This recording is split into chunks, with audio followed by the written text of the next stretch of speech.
full of delusion.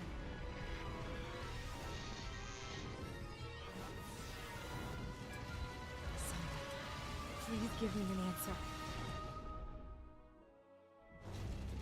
Anyone, please. Save me.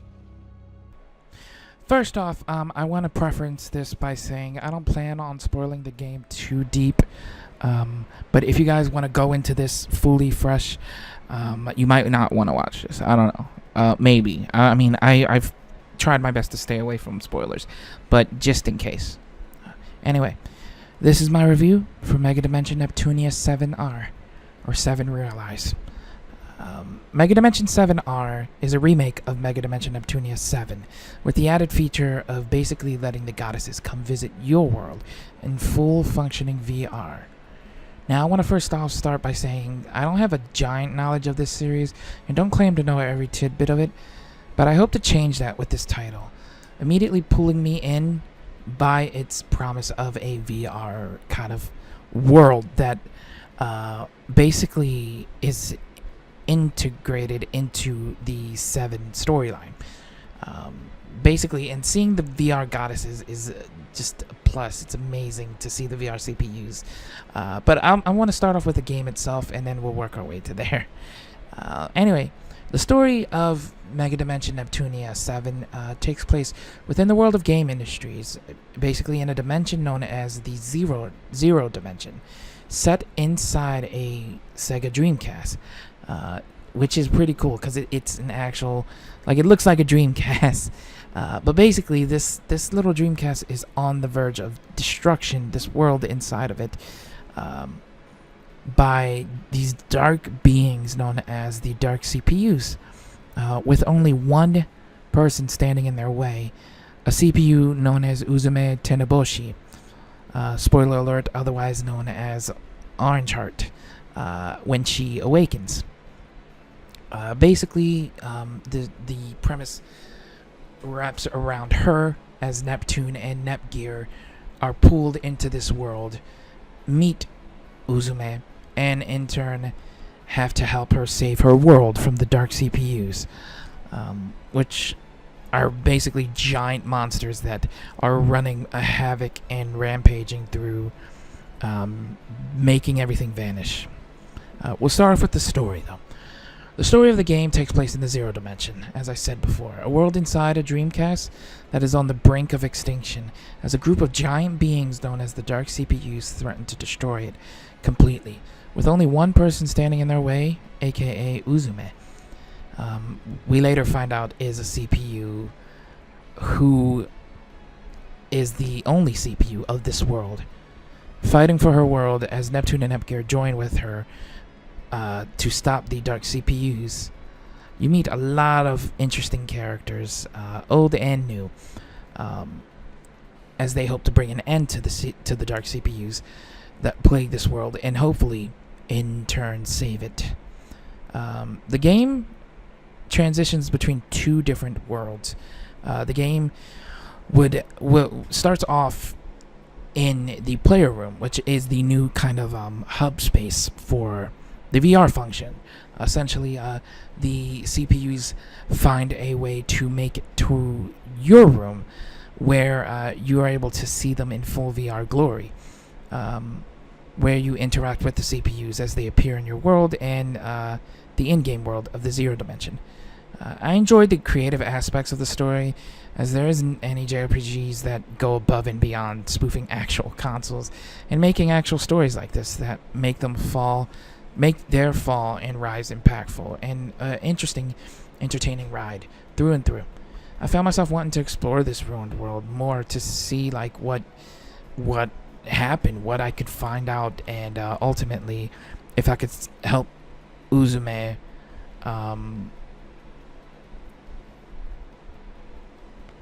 who, like, I love a lot. I love her character in general. Her character is probably like really pushing up there. Noir is my favorite CPU, period, but Uzume is definitely pushing up toward the upper half of the echelon.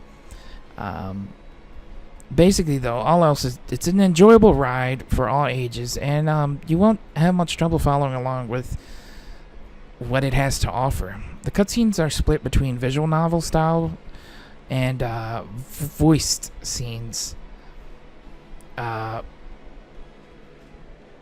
So you get a mix of where you have to read in visual novel and essentially voiced cutscenes. Some that aren't voiced as well, as I said, and cutscenes that are done in the in-game engine, which are actually pretty interesting to watch. As well as a full-on cinematic, which like cinematic scenes that are for special occasions. I don't want to spoil into that too much.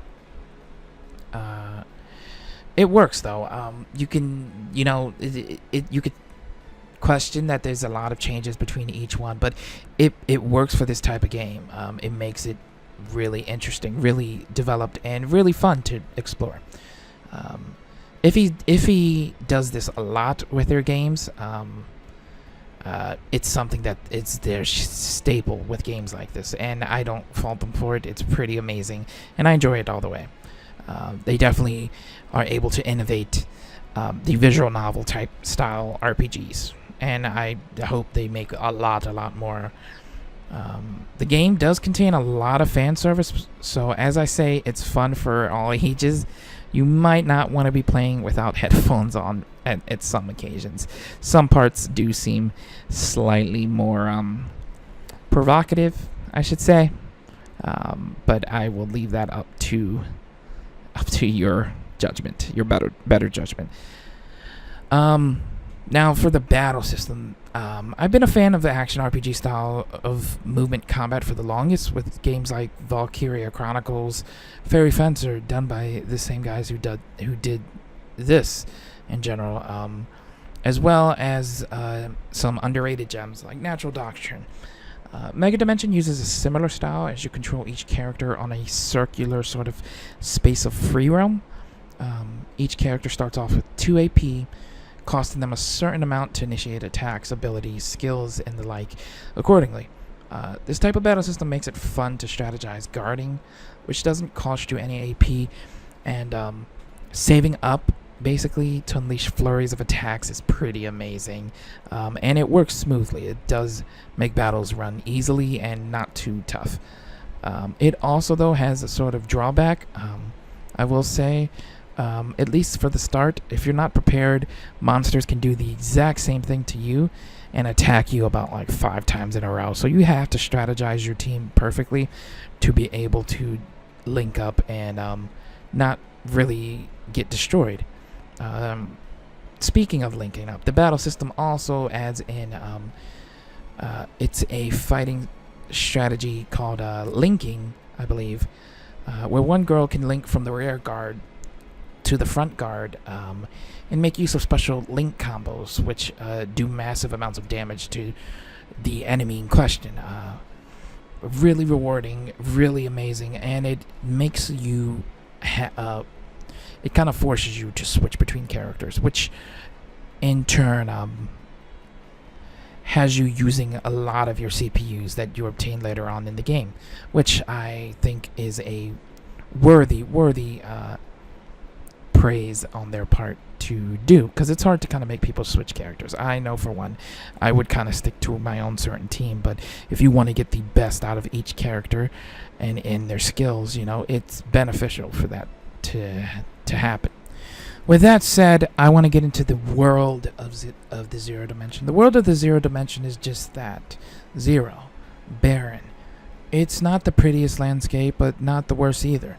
It feels as it should be, a world long gone, as the console is by this time, it's gone. The Dreamcast has passed its due date. It's been dead in the ground, sadly. It really starts to sort of dawn on you that, like, it mirrors that in the real world, essentially. Like, what would be left of the Dreamcast if it was interpreted as a world in this day and age. If you want to get a bit deep on it, there's a scene where Nepgear is saying to Uzume about her transceiver watch that she gets calls from. How like Uzume says it's so cool, it's like the newest tech, and Nepgear says that it was they stopped manufacturing those decades ago, so it's really that old. And you can clearly see, she's made in the wake of a world that just isn't here anymore, aka the Dreamcast. In terms of like the console wars and stuff like that, it's like the Dreamcast, they interpret it perfectly in this game, I have to say. Not that the Dreamcast isn't still a fun console to play to this day, just it's not a competitor anymore. With that said, a lot of the world does feel reused in a lot of areas. It tends to look a lot of the same, at least in my opinion, slightly bringing the overall appeal slightly down a tad bit. I found myself basically noticing as I went through the zones. It's far and few between, so it's not too bad, but a lot of the in-between areas do look exactly the same as like areas you've explored before. But what really shines in this game is the characters. The characters basically make this a must-buy. From Neptune, basically, with her Deadpool-like demeanor, never failing to break the fourth wall in a very creative and funny ways. Noir's straight, cute, lonely yet strong personality when she's with her friends, to Uzume's tsundere type personality, all tomboyish at one point and then bubbly in her HDD form. Each character makes this game shine and really stand on its own. To that account, it makes every bland area more fun. It makes every side mission more interesting, and every battle worth fighting for. Every piece of dialogue that takes place between each character, with the added feature of the new player room that you use to speak with them in VR space, it gives the characters even more depth and more interesting funny lines overall. It just makes for an entertaining experience and a fun and amazing ride. And I highly recommend picking up Megadimension Neptunia VIIR or 7 Realize. If you've never played Megadimension Neptunia 7 when it came out on a PS4 before, or you just want to get it back to try because you got a VR headset and you want to try it, definitely give it a go. It's worth it, and I'm enjoying it. I haven't finished the game yet, but I've made it about probably halfway, maybe like probably past the halfway point. Expect a Let's Play coming of this, because I definitely want to start putting out videos. If I had to give a final rating for this, I'd have to say it's an easy 8 out of 10. After seeing cutscenes of Megadimension 7 for the PS4, I can tell a lot of text dialogue was fixed. It looks smoother. It just overall, they kind of touched it up perfectly. So if I had to give, I would say Dimension 7 was probably like a 7, and Dimension 7R is an 8, and that's with the added bonus of the VR space as well, which is interesting and fun. It's not for everybody. It will hurt your eyes. The VR space room itself kind of shakes a little bit, which isn't for everyone. That's why I can't boost it up any farther than an 8. But I do highly recommend picking this up. You don't even have to use the VR headset, which is another added bonus, which makes this even more worthwhile. You can play it without the VR headset. The VR headset is just a very nice added bonus, in my opinion, and it makes it worth the buy. But yeah, this was my first actual review. I hope you guys enjoyed. If you guys want to see stuff like this in the future, let me know. I'd be glad to trying. I want to get better at it and get better at speaking and kind of writing this type of stuff down, because I had to actually write a sort of script for this, a kind of a basic outline of what I want to say to you guys about this game, and I still haven't said everything that I want to say. That's why I highly recommend checking out my Let's Play to come, because I probably talk a little bit more into that during the Let's Play. But this is a lot of what I wanted to say. Also, I'm going to link in the description to Panda Chani's playthrough of Panda Dimension, Megadimension Neptunia VII, as she did a full playthrough of it on her channel not too long ago, which was really fun to watch, and I highly recommend you guys check that out as well. But yeah, this was Crixus 13. I hope you guys enjoyed, and I will see you all later. Be nice in the comments. Don't be mad at me, okay? I'm trying my best. I want to try and make some reviews a little bit like this, but yeah. I'll see you later. Bye bye.